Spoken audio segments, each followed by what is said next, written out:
കലിപ്പൻ മാഷിന്റെ ആമ്പൽപ്പൂവ്. രചന അവതരണം നന്ദുവച്ചു കൃഷ്ണ. എടാ, എന്നാലും അത് എന്ത് ഗിഫ്റ്റ് ആയിരിക്കും? അതും നട്ടപ്പാതിരിക്കേ കൊടുക്കുള്ളൂ എന്നൊക്കെ സാർ ഇത്രയും കയറി വാശി പിടിക്കാൻ പാകത്തില്. സൈക്കിളും ഉരുട്ടി റോഡിലൂടെ നടക്കുന്ന ആസി നൗഫിയെ തോണ്ടിക്കൊണ്ട് ചോദിച്ചു. എടാ, അങ്ങേരല്ലാതെ ഈ ലോകത്ത് വേറെ ആരാണിത് പറഞ്ഞതെങ്കിലും ഞാൻ എന്തെങ്കിലുമൊക്കെ ഒരു മറുപടി തന്നേനെ. ഇതിപ്പോ ആളുടെ സ്വഭാവം നമുക്കറിയാലോ. മിസ്റ്റർ ക്ലീനാണ്. അതുകൊണ്ട് ഛേ, പന്നലേ, നീ എന്തൊക്കെയാടാ ഈ ആലോചിച്ചു കൂട്ടുന്നത്?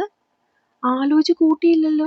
മറ്റാരെങ്കിലും ആയിരുന്നു എങ്കിൽ ആലോചിച്ചു കൂട്ടാം എന്നല്ലേ പറഞ്ഞുള്ളൂ. കാള പെറ്റു എന്ന് കേൾക്കുമ്പോഴേ കയറെടുത്തോണം. പിന്നെയും അവനെ തട്ടിക്കൊണ്ട് നൗഫി ചിന്തിച്ചുകൊണ്ടിരുന്നു. ആസിയും ഏതാണ്ടൊക്കെ അങ്ങനെ തന്നെ. ഏതൻ സാറിന് ആൾക്കാരെ മുൾമുനയിൽ നിർത്തുന്നത് ഭയങ്കര ഇഷ്ടമാണെന്ന് ഇന്നും കൊണ്ട് മനസ്സിലായി. അല്ലെങ്കിൽ പിന്നെ ഇങ്ങനെ ഗിഫ്റ്റ് തന്നാൽ പോരെ.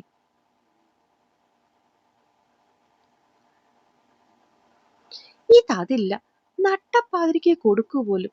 കൂടെ ഒരു ഭീഷണി, വിളിക്കുമ്പോൾ എടുത്തേക്കണമെന്ന്. അതും ഞങ്ങൾ 3 പേരും. പാതിരായ്ക്കേ. കോളായിരുന്നെങ്കിലും ഞാൻ പോട്ടേന്ന് വെച്ചേനെ. ഇതിപ്പോ വീഡിയോ കോൾ. ദൈവമേ, രാത്രി ഞാൻ എഴുന്നേൽക്കുന്ന കോലം കണ്ടാൽ അങ്ങേരെ അറ്റാക്ക് വന്ന് മരിച്ചു പോകും. ഇനിയിപ്പോ ഇന്ന് കിടക്കുന്നതിന് മുന്നേ മേക്കപ്പ് ചെയ്യേണ്ടി വരുമല്ലോ ഭഗവാനേ. എന്തോ നാടി, കാറിൽ കയറിയപ്പോ മുതൽ തുടങ്ങിയതല്ലേ നീ? ഇതുവരെ നിന്റെ ഈ പാരായണം കഴിഞ്ഞില്ലേ?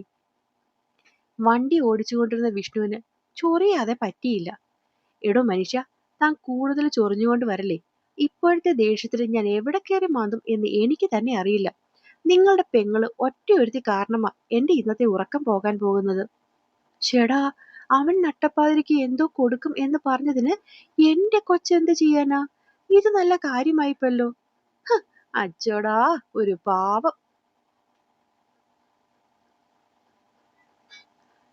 അവളുടെ പിറന്നാളിന്റെ ഗിഫ്റ്റിന് വേണ്ടിയിട്ടാണ് ഞങ്ങൾ ഇത്രയും പേരും ഉറക്കമൊഴിച്ചിന്ന് നിൽക്കേണ്ടത്. നന്നായി പോയി. വെറുതെ നിന്ന ചെറുക്കനെ തോണ്ടി ഗിഫ്റ്റ് വേണമെന്ന് പറഞ്ഞ് ബഹളമുണ്ടാക്കിയത് ആരടി? നീയല്ലേ? അത് അത് പിന്നെ ചില ചിട്ടവട്ടങ്ങളൊക്കെ ആകുമ്പോൾ. പെണ്ണൊന്ന് പരിങ്ങി. ചിട്ടയല്ല, ചട്ട. നീയായി ഉണ്ടാക്കി വെച്ചത് നീയായി അനുഭവിക്കുന്നു എന്നങ്ങ് കരുതിയാൽ മതി. വിഷ്ണു കേറി ഒച്ചയെടുത്തതും പെണ്ണ് അതിന്റെ വാലിൽ പിടിച്ച് അടുത്ത വഴക്ക് തുടങ്ങി. കഷ്ടമുണ്ട് കേട്ടോ. വണ്ടിയിൽ കയറിയപ്പോ തുടങ്ങിയതാ വഴക്കാ നിങ്ങൾ രണ്ടും. ഒന്ന് നിർത്തൂ. കേട്ട് കേട്ട് എനിക്ക് തല വേദനിക്കുന്നു. ഇനിയും രണ്ടിനെ അങ്ങനെ വിട്ടാൽ ഇന്നൊന്നും ഈ വഴക്ക് തീരില്ല എന്ന് കരുതി ആമ്പലു ഇടയിലേക്ക് കയറി. ഞാനല്ല മോളെ, ഇവളാ. ചുമ്മാ ആമ്പലു. ഒക്കെ നിന്റെ ചേട്ടനാണ്. ദൈവത്തെ ഓർത്ത് ഇനി ഇതിന്റെ പേരിൽ കൂടി രണ്ടും കൂടെ തുടങ്ങല്ലേ. പെണ്ണ് രണ്ടുപേരെ നോക്കി കൈ കൂപ്പിയതും തൽക്കാലത്താണെങ്കിലും അവർ രണ്ടും ഒന്ന് അടങ്ങി.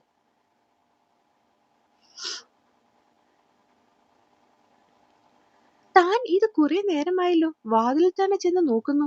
എന്തു പറ്റി? അശോകൻ ചോദിക്കുമ്പോൾ മഞ്ജുവിന്റെ മുഖം ഒരു കൊട്ടയ്ക്കുണ്ടായിരുന്നു. എടോ, തന്നോടാണ് ചോദിച്ചത്. പ്രായം തികഞ്ഞൊരു പെൺകൊച്ച് രാത്രിയിൽ വീട്ടിലില്ലായിരുന്നിട്ടും അശോകേട്ടന് ഒട്ടും പേടി തോന്നുന്നില്ലേ? ഹ, അതിലിപ്പോ ടെൻഷനാകാൻ പാകത്തിൽ എന്തുണ്ട്? മോള് 100% സുരക്ഷിതമായ ഇടത്താണെന്ന് എനിക്കും അറിയാം, തനിക്കും അറിയാം. പിന്നെന്താണെന്നോ?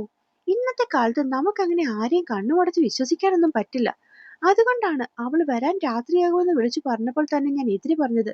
എന്നിട്ട് എന്റെ ഒരു വാക്കെങ്കിലും അശോകേട്ടൻ കേട്ടോ?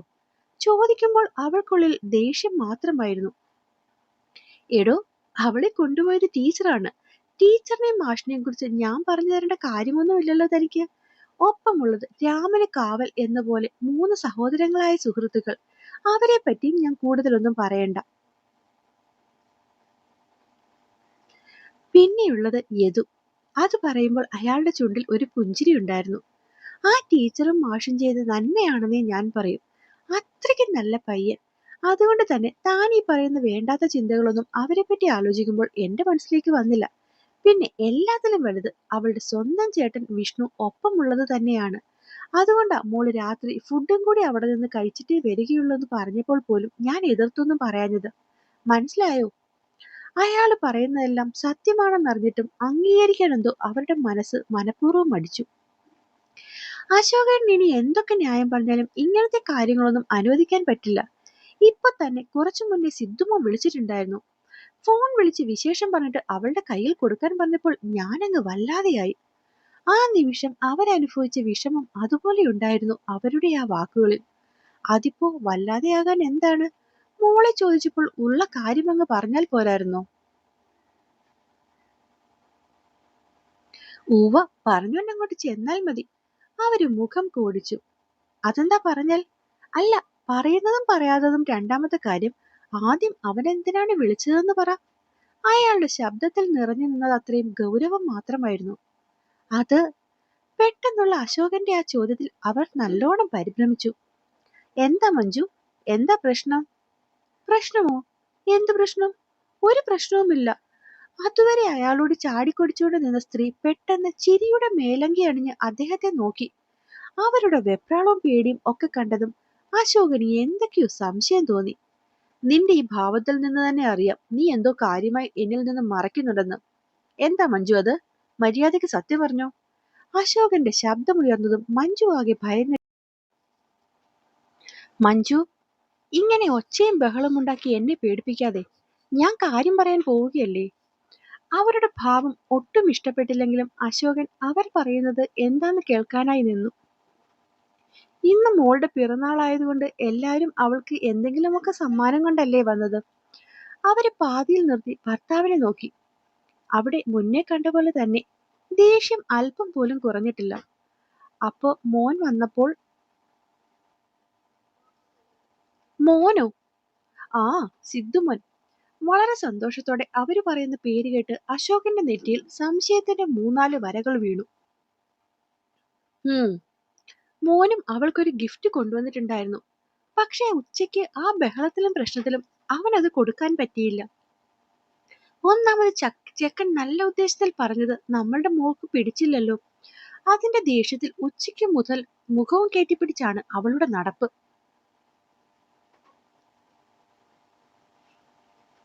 മോളുടെ പ്രവൃത്തി ഒട്ടും ഇഷ്ടപ്പെടാത്ത പോലെ അവരുടെ മുഖം കൂടി. നീ ഇങ്ങനെ കറങ്ങി ചുറ്റാതെ നേരെ കാര്യം പറയുന്നുണ്ടോ മഞ്ജു? അയാൾക്ക് ദേഷ്യം വരുന്നുണ്ടായിരുന്നു. അത് തന്നെ അശോകേട്ടാ ഞാൻ പറഞ്ഞു വരുന്നത്. അതെങ്ങനെയാ? തോക്കിൽ കയറി വെടിവെക്കാനല്ലേ താല്പര്യം? അയാളുടെ പറച്ചിൽ ഒട്ടും ഇഷ്ടപ്പെടാത്ത പോലെ അവരുടെ മുഖം ദേഷ്യം നിറഞ്ഞു. ഭർത്താവിന്റെ ഭാഗത്തു നിന്നും മറുപടി ഒന്നും കേൾക്കുന്നില്ല എന്ന് കണ്ട് അവര് ബാക്കി പറയാൻ തുടങ്ങി. അവളുടെ സങ്കടവും പിണക്കവും എല്ലാം കണ്ട് ചെറുക്കനെ കൊണ്ടുവന്ന ഗിഫ്റ്റ് അവൾക്ക് കൊടുക്കാൻ പറ്റിയില്ല. വൈകുന്നേരം വരെ അവളെ ഒന്ന് കൂട്ടാക്കിയിട്ട് അത് കൊടുക്കാൻ വേണ്ടി ആ കൊച്ചൻ എന്തൊക്കെ കാണിച്ചെന്നോ. പക്ഷേ അശോകേട്ടന്റെ മോള് ആ കൊച്ചിനെ ഒന്ന് നോക്കണമല്ലോ. അമ്പിന് വില്ലിനും അടുത്തില്ലെന്ന് പറയുന്നതാവും ശരി. അതുകൊണ്ട് അതുകൊണ്ട് എന്താ? ആ പാവം പോകുന്നതിന് മുന്നേ അത് എന്നെ ഏൽപ്പിച്ചിട്ട് പോയി.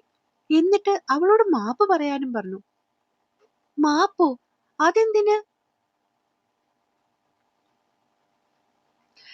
അവൻ ചെയ്തത് നല്ല കാര്യമാണെങ്കിലും അവൾക്കത് തെറ്റായിട്ട് തോന്നിയത് കൊണ്ടല്ലേ അവളിരുന്ന് കരഞ്ഞത്. അത് സിദ്ധുമോന് ഭയങ്കര വിഷമമായി പോയി. എന്തിന്റെ പേരിലാണെങ്കിലും അവൾ കരയുന്നത് അവനൊട്ടും ഇഷ്ടമല്ല എന്ന് പറയുമ്പോൾ ചെക്കന് എന്തൊരു സങ്കടമായിരുന്നെന്നോ. അവന്റെ വിഷമം നേരിട്ട് കണ്ട പോലെ ഉണ്ടായ ആ സങ്കടത്തിലായിരുന്നു പറച്ചില്. അതുകൊണ്ട് ചെക്കൻ വാങ്ങിയ ഗിഫ്റ്റ് എന്നെ ഏൽപ്പിച്ചിട്ട് പോയി. അവൾ സന്തോഷത്തോടെ ഇരിക്കുമ്പോൾ കൊടുക്കണമെന്നും അവൾക്കത് ഇഷ്ടപ്പെട്ടെങ്കിൽ അവനെ വിളിച്ചൊന്ന് പറയണമെന്നും ഒക്കെ പറഞ്ഞിട്ടാ മോൻ പോയത്. അപ്പോഴും അവൻ എന്താ കൊടുത്തത് എന്ന് പറയാതെയുള്ള അവരുടെ സംസാരം അശോകനെ പലതും ചിന്തിപ്പിച്ചു. എല്ലാരും ഒന്ന് പോയി കഴിഞ്ഞിട്ട് അവൾക്കത് കൊടുക്കാനിരുന്നപ്പോഴാണ് നിങ്ങൾ അവളെ ടീച്ചറിന്റെ കൂടെ പറഞ്ഞു വിട്ടത്. അപ്പൊ കരുതി വൈകിട്ട് വരുമ്പോൾ ആകട്ടെ എന്ന്. ഇതിപ്പോ നോക്കി രാത്രിയായി. ഇതിനിടയിൽ സിദ്ധു രണ്ടു മൂന്ന് തവണ എന്നെ വിളിച്ച് ഇതിന്റെ കാര്യം ചോദിക്കാൻ വേണ്ടി മാത്രം വിളിക്കുകയും ചെയ്തു. ആദ്യത്തെ തവണ വിളിച്ചപ്പോൾ ടീച്ചറുടെ വീട്ടിൽ പോയെന്ന് പറഞ്ഞപ്പോൾ തന്നെ അവനത് ഇഷ്ടപ്പെട്ടില്ലെന്ന് തോന്നുന്നു. വളർന്ന പെൺകുട്ടികളെ എന്തിനാ അങ്ങോട്ടും ഇങ്ങോട്ടുമൊക്കെ പറഞ്ഞു വിടുന്നത് എന്ന് ചോദിച്ചപ്പോൾ എനിക്കങ്ങ് ഉത്തരം മുട്ടിപ്പോയി. പറയാൻ പറ്റുമോ? നിന്റെ ഉത്തരവാദിത്വം പോലും അവളുടെ അച്ഛനില്ല എന്ന്. അശോകന്റെ മുഖത്ത് നോക്കി അത് പറയുമ്പോൾ അവരിലെ ഭാവം തിരിച്ചറിയാൻ അദ്ദേഹത്തിന് കഴിഞ്ഞില്ല. മഞ്ജു, ദേഷ്യം കൊണ്ട് അദ്ദേഹത്തിന്റെ ശബ്ദം വല്ലാതെ ഉയർന്നു. അശോകൻ ഇനി എത്രയൊക്കെ ദേഷ്യപ്പെട്ടാലും അതാണ് സത്യം. പ്രായം തികഞ്ഞ പെൺകുട്ടികളെ എവിടെയും വിടരുത്. ഇനി എത്രയൊക്കെ പ്രിയപ്പെട്ടവരാണെങ്കിലും നമ്മുടെ കൊച്ചിനെ നമ്മൾ വേണം സൂക്ഷിക്കാൻ. കാര്യം അവര് പറയുന്നതിൽ ശരിയുണ്ടായിരുന്നെങ്കിലും ഇന്ന് വരെ ഭാര്യയിൽ കാണാത്ത മാറ്റങ്ങളൊക്കെ ഇതെവിടെ നിന്നറിയാത്ത ഉറവയറിയാതെ അയാൾ അസ്വസ്ഥനായി. കാരണം തന്റെ ഭാര്യ ഇങ്ങനെയൊന്നും ആയിരുന്നില്ല. കാര്യം ഒരല്പം സ്വാർത്ഥതയും കുശുമ്പും ഒക്കെ മഞ്ജുവിൽ പണ്ട് മുതലേ ഉണ്ടായിരുന്നെങ്കിലും അവൾക്ക് മക്കളും താനും കഴിഞ്ഞ് ഈ ലോകത്ത് മറ്റെന്തും ഉണ്ടായിരുന്നുള്ളൂ. അവര് കരയുന്നതും വിഷമിക്കുന്നതും ഒക്കെ ഒരു കാര്യവും മഞ്ജു ഇതുവരെ ചെയ്തിട്ടില്ല. പലപ്പോഴും താൻ അറിയാതെ ചെയ്യുന്ന പ്രവർത്തികളിൽ പോലും തന്നെ വിലക്കിയിരുന്നവളാണ് ഇന്ന് മോൾ ഇത്രയും കരഞ്ഞിട്ടും സിദ്ധുവിന്റെ പക്ഷം കൂടിയത്. എങ്ങനെയൊക്കെ ചിന്തിച്ചിട്ടും അത് എന്തിനാണെന്ന് മാത്രം അയാൾക്ക് മനസ്സിലാവുന്നുണ്ടായിരുന്നില്ല. വല്ലാത്തൊരു അസ്വസ്ഥതയോടെ അയാൾ ഭാര്യയെ നോക്കി. ഞാൻ ഈ പറയുന്നതൊക്കെ കേൾക്കുമ്പോൾ അശോകേട്ടന് ചിലപ്പോൾ എന്നോട് ദേഷ്യം തോന്നാം. പക്ഷെ സിദ്ധുമോൻ പറയുന്നതല്ലേ ശരി. നമ്മുടെ കുഞ്ഞിനെ നമ്മളല്ലേ നോക്കണ്ടേ? ഒന്ന് നിർത്തുന്നുണ്ടോ മഞ്ജു? ഇതിപ്പോ കുറെ നേരമായല്ലോ സിദ്ധുമോൻ പറയുന്നു എന്ന് പറഞ്ഞിട്ട് നീ ഓരോന്ന് പറയുന്നു. ഇത്രയും കാലം ഈ സിദ്ധുമോൻ പറഞ്ഞിട്ടാണോ നമ്മൾ നമ്മുടെ മോളെ വളർത്തിയത്? അല്ലല്ലോ. അയാൾക്ക് അവരുടെ സംസാരം വല്ലാതെ ഈർഷ്യയുണ്ടാക്കി. നല്ലത് ആര് പറഞ്ഞാലും കേൾക്കണം. അതിലിപ്പോ വലിപ്പ ചെറുപ്പം നോക്കേണ്ട കാര്യമൊന്നുമില്ല. അവന് നമ്മളെയും മോളെയും ഒരുപോലെ കരുതലുണ്ടായിട്ടാണ് അവൻ അത്രയുമൊക്കെ നമ്മളോട് പറയുന്നത്. അല്ലെങ്കിൽ തന്നെ ഏട്ടൻ ആലോചിച്ച് നോക്കിയേ, ആ വിഷ്ണുവിനാണെങ്കിലും വിനോദിനാണെങ്കിലും വിദ്യക്കാണെങ്കിലും നമ്മുടെ മോളെ കാണുമ്പോൾ എന്തൊരു സ്നേഹവും ഒലിപ്പീരുമാണ്. എന്നിട്ട് നമ്മളുടെ മോളുടെ പിറന്നാളെന്നും പറഞ്ഞ് അവരെന്തെങ്കിലും കൊണ്ടുവന്നോ? ഇല്ലല്ലോ. എന്തെങ്കിലും തന്നു വേണോ അവരൊക്കെ അവരുടെ ഇഷ്ടം നമ്മുടെ മോളോട് കാണിക്കാൻ? അശോകേട്ടൻ കൂടുതൽ അവരെ ന്യായീകരിച്ചൊന്നും വരണ്ട. അതൊക്കെ സിദ്ധുമോൻ. അവൻ നമ്മളുടെ മോൾക്കായി കൊണ്ടുവന്നത് എന്താന്ന് അറിയോ? അത് പറയുമ്പോൾ അവരുടെ മുഖം അങ്ങ് വിടർന്നു. നിക്ക്, ഞാൻ എടുത്തുകൊണ്ട് വരാം. പറയുന്നതിനൊപ്പം തന്നെ അവര് മുറിയിലേക്ക് ഓടിപ്പോയി. തിരിച്ചു വന്നവരുടെ കയ്യിലിരിക്കുന്ന സാധനം കണ്ടതും അശോകൻ ശരിക്കും ഞെട്ടിപ്പോയി. മഞ്ജു, ഞെട്ടിയല്ലേ? എന്റെ അവസ്ഥയും ഇതുതന്നെയായിരുന്നു അശോകേട്ടാ. ഞാനും ഇത് കണ്ട് ശരിക്കും ഞെട്ടിപ്പോയി. അവര് സന്തോഷത്തോടെ കയ്യിലിരുന്നതിലേക്ക് നോക്കി. മഞ്ജു, ഇത് സ്വർണ്ണമല്ലേ? അല്ലാതെ വരവ് തന്ന് അവൻ നമ്മളെ പറ്റിക്കില്ലല്ലോ അശോകേട്ടാ. എന്നാലും ഇത്രയും വിലയുള്ള സാധനം? അശോകൻ അവരെ തുടർന്ന് കാണിച്ച ഡപ്പിയിൽ നിന്നും ബ്രേസ്ലെറ്റ് കയ്യിലേക്ക് എടുത്തുകൊണ്ട് നോക്കി. നല്ല കനത്തിൽ വീതിയിലുള്ള ഒരു ബ്രേസ്ലെറ്റ്. അശോകൻ അതിങ്ങനെ തന്നെയും പിന്നെയും തിരിച്ചു നോക്കണ്ട, അത് ശരിക്കും സ്വർണ്ണമാണ്. അയാളുടെ കയ്യിലിരുന്ന സാധനം പിന്നെയും തിരിച്ചു വാങ്ങി തൊട്ടും തലോടിയും കൊണ്ട് അവര് വളരെ സന്തോഷത്തോടെ പറഞ്ഞു. ഇത്രയും വിലയുള്ള സാധനം അവൻ കൊണ്ടുവന്നിട്ട് നീ എന്താ അപ്പൊ തന്നെ എന്നോട് പറയാഞ്ഞത്? ആദ്യത്തെ ഞെട്ടൽ മാറിയതും അയാളുടെ ശബ്ദത്തിൽ പഴയ ഗൗരവം തിരിച്ചു വന്നു. അത് ഞാൻ പറയാൻ വന്നപ്പോഴല്ലേ ഇവിടെ ഈ ബഹളങ്ങളൊക്കെ നടക്കുന്നത്. അതിനിടയിൽ പിന്നെ ഞാൻ എന്നാ പറയാനാ? ഉച്ചക്കത്തെ ആ സംഭവത്തിന് ശേഷം എത്ര തവണ നമ്മൾ രണ്ടും കാര്യം പറഞ്ഞു. അപ്പോഴെങ്കിലും നീ ഇതിനെപ്പറ്റി എന്തെങ്കിലും ഒന്ന് എന്നോട് സൂചിപ്പിച്ചോ?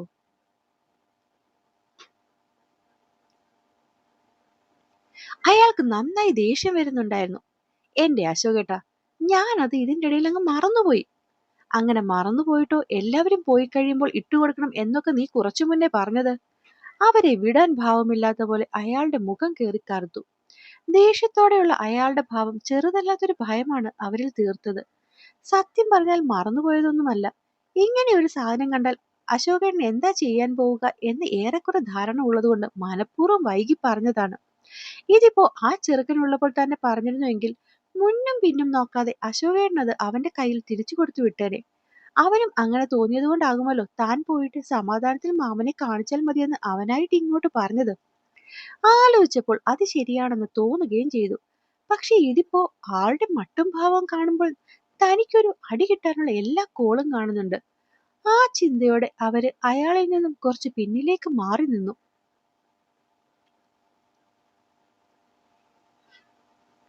സാധാരണ ആണുങ്ങളെ പോലെ ഒന്ന് പറഞ്ഞ് രണ്ടാമത്തതിന് കൈവെക്കുന്ന ആളൊന്നുമല്ല അശോകേട്ടൻ. പക്ഷെ ഒരു തല്ല് കിട്ടിയാലേ ആള് നന്നാവൂ എന്നുണ്ടെങ്കിൽ ആ അടി കൊടുക്കണം എന്നുള്ള പക്ഷവുമാണ്. മഞ്ജുവിന് അയാളുടെ നിൽപ്പിൽ അതുവരെ ഇല്ലാതിരുന്നൊരു ഭയം പിടികൂടി. എന്റെ പൊന്നശോകേട്ടാ, നിങ്ങൾ ഇങ്ങനെ ദേഷ്യം കാണിക്കാൻ പാകത്തിൽ ഇവിടെ ഒന്നുമില്ല. അവന് ഞാനും അശോകേട്ടനും മക്കളും എന്നൊക്കെ പറഞ്ഞാൽ ജീവനാണ്. അതുകൊണ്ട് അവൻ വന്നപ്പോ അവൾക്കായിട്ടൊരു സമ്മാനം കൊടുത്തു. അശോകേട്ടനല്ലേ പറയാറ്, സമ്മാനത്തിന്റെ വില നോക്കരുത്, തന്ന ആളുടെ മനസ്സ് വേണം നോക്കാനെന്ന്. എന്നിട്ടിപ്പോ ഏട്ടൻ തന്നെ. മഞ്ജുവിന്റെ ശബ്ദം അങ്ങ് മാറി. അതൊക്കെ ശരി തന്നെ മഞ്ജു. പക്ഷെ ഇതൊക്കെ അശോകേട്ടന് സിദ്ധുവിനെ ഇഷ്ടമല്ലേ? നേരത്തെയൊക്കെ എപ്പോഴും പറയുമായിരുന്നല്ലോ അവനെ പോലൊരു നല്ല പയ്യൻ വേറെ ഇല്ലാന്ന്. അയാളെ സമർത്ഥിക്കാൻ അവർ കയറി പറഞ്ഞു. അതിനിപ്പോഴും ആർക്കാ മഞ്ജു അതിലൊരു വ്യത്യസ്തമായ അഭിപ്രായം? പക്ഷെങ്കിൽ ഇത്രയും വിലയുള്ള സമ്മാനങ്ങളൊക്കെ വേണമായിരുന്നു എന്നാണ്. അയാൾക്കങ്ങ് വല്ലാതായി. എന്റെ പൊന്നശോകേട്ടാ, നിങ്ങള് ചുമ്മാ ഓരോന്നൊക്കെ ഇങ്ങനെ ആവശ്യമില്ലാതെ ആലോചിച്ച് കൂട്ടല്ലേ. അവൻ ഒരു സന്തോഷം കാണിക്കാൻ മോൾക്കൊരു സമ്മാനം കൊടുത്തു, അങ്ങനെ കണ്ടാൽ മതി. എത്രയൊക്കെ കാര്യങ്ങളെ ലഘൂകരിക്കാൻ വേണ്ടി അവർ ശ്രമിക്കുമ്പോഴും അശോകന് ഈ നടന്ന സംഭവങ്ങളൊക്കെ എന്തോ ഒരു കല്ലുകടിയായി മനസ്സിൽ നിന്നു.